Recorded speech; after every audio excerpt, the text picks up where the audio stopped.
Hey, John here. Here's lick of the day number 106. This is a sweep picking etude. So it's not really a lick, but you can take parts of it and make it into a lick. But I think you'll enjoy it. It sounds pretty cool and will really help you with your sweep arpeggios. If you want tabs for this one, you can check out the description below or by clicking right here on the screen. I'm gonna play it once slowly and then break it down. We start here on the 8th fret of the high E string.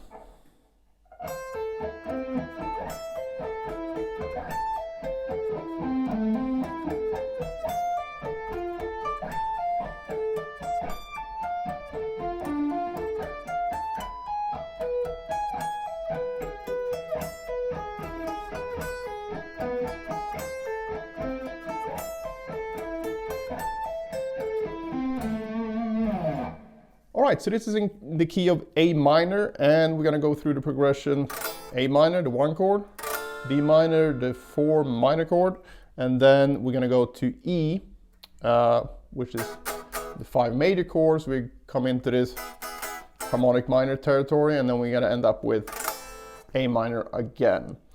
And it's going to be based a lot around this sequence, which will be basically playing 3 times. You're going to go... so it's going to be basically a variation on that.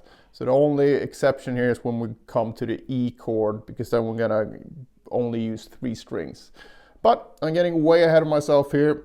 Let's just go through them one by one. The rhythm here is based on 6 notes per beat. So each of these, 1, 2, 3, 4, 5, 6, 1, 2, 3, 4, 5, 6, it's going to be dividable by 6. So basically 1 note per beat. But when you practice this, you can of course do it in other subdivisions as well. But that's how it's composed. All right, so we start here. So we got 8, 5, 5, 5. So it's gonna go like this. Up, pull off, up, down, down, down. So you got 1, 2, 3, 4, 5, 6. And then you move up to 12th fret, 12, 8, 10, 9.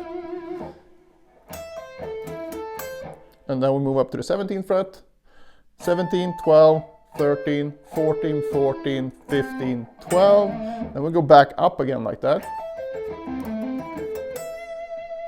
So far we got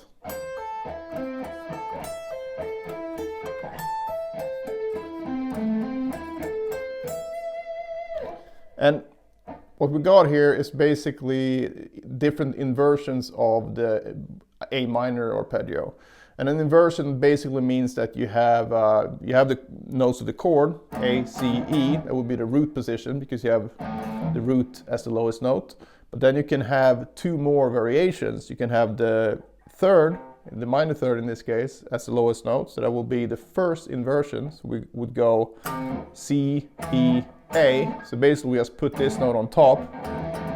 And this goes with arpeggios and chords because that's basically the same thing. Arpeggio is just playing the notes of a chord melodically. So, and then we have the second inversion where we put the 5th in the bass. So that would be E, A, C. So what we have here, we have root position, first inversion, second inversion. And since we only have 3 notes in the arpeggio, you don't have any more variations. Then you can have open positions and whatever, but in terms of the different positions, root, first, or second inversion, that's it. Because however you put the notes together on top here, it's going to be the bass note that determines what inversion you're in. So since we're playing this without any accompaniment, you're going to basically hear this as a first inversion because we have C as a root note or the lowest note, and then we're going to have the second inversion, and then we have a root position here. Then we're going to repeat that in D minor. So exactly the same shapes, just moving up 1, 2, 3, 4, 5 frets. So we have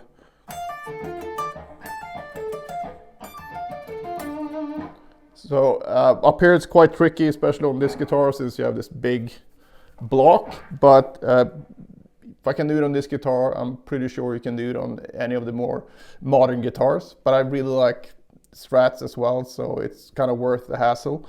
But it's the same, exactly the same thing that we're playing here. So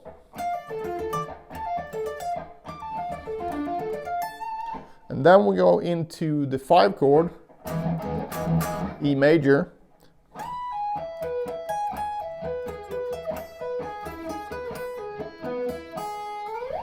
So what we got here is the second inversion of E major. So by now you should know what that means. We have the 5th of that chord in the bass, which is a B note. So we go B, actually I'm going to say the frets here for you. So you have 19, 16, 17, 16. Picking remains the same throughout. So you're going to go up, pull up, down, down, down. And we're going to start with the pinky on this note. So that's going to be double picked, but with different fingers. So it feels kind of weird at first, but if you just do it slowly, you'll get into it. So then we have the first inversion here, since we have the 3rd of the chord in the bass, so to speak, lowest note. So we got 16, 12, 12, 13. And then we move down to 12 here. And then we got 12, 7, 9, 9. And that means that we have the root position here. And then we move down once more, so we're basically back where we started. Because remember, a major or a minor triad will only have 3 different shapes. And if we keep it on the same string group here, whoops, you're bound to have to repeat a shape. But that's good, because then it's not as annoying to learn. It gets annoying anyway, because since we're not using, well, if you're not using a 4th tuning like Tom Quayle, you're actually going to end up having more shapes because of the pesky relationship between the G and the B string. But we don't need to worry about that right now, because we're only going to play it on the top 3 strings. So after that, that leads back into the 1 chord again. And just to end this off, we're going to play the same thing as we did in the beginning, but we're going to end on this note. So we're going to go like this. And that's it. So if I play the whole thing again, pay attention to my right hand.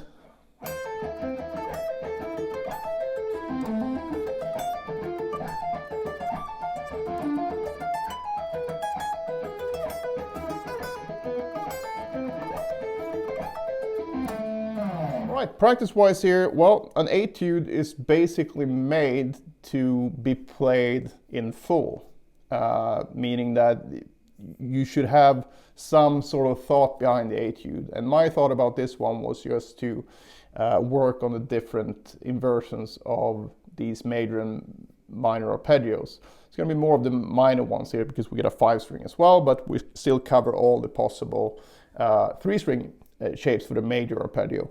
So really you should work on this as it is, because it's a lot of repetition in itself, but I work on it very slowly and really try to get each note out, ring out as clearly as possible. And if you have issues with the barring here, you can check out my sweep picking series. I have some advice there for how to overcome the barring stuff. But I would also suggest that don't only do this with 16-note triplets, do with 8th notes, do with 16th notes, even though that's gonna feel a bit weird at first, but that's sort of the point. So you can hear where you're going wrong in terms of evenness of the notes and the transitions and all that stuff. One thing you can try though, if you have trouble moving between these arpeggios, is just work on the top strings like this.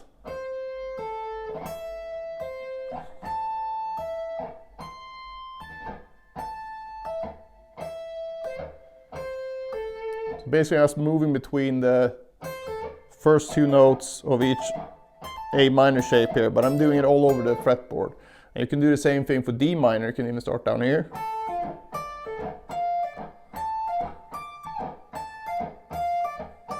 Or if you have a particular problem, you can, let's say you have an issue between these 2 positions in the D minor, you can just go between these like this.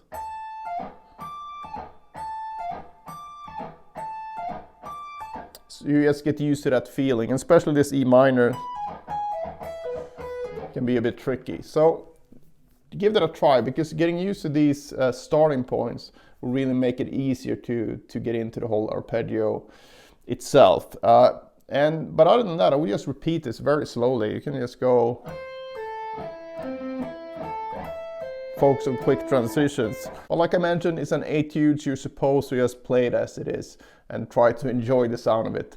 And it's not that long, so it won't take you that long to play through, even if you play it slowly. But really do try to get through it without making any mistakes, basically. And if you find that you have a really big issue with any one of the shapes, you can take that into your normal practice and just move the shapes around. So if you have an issue with these,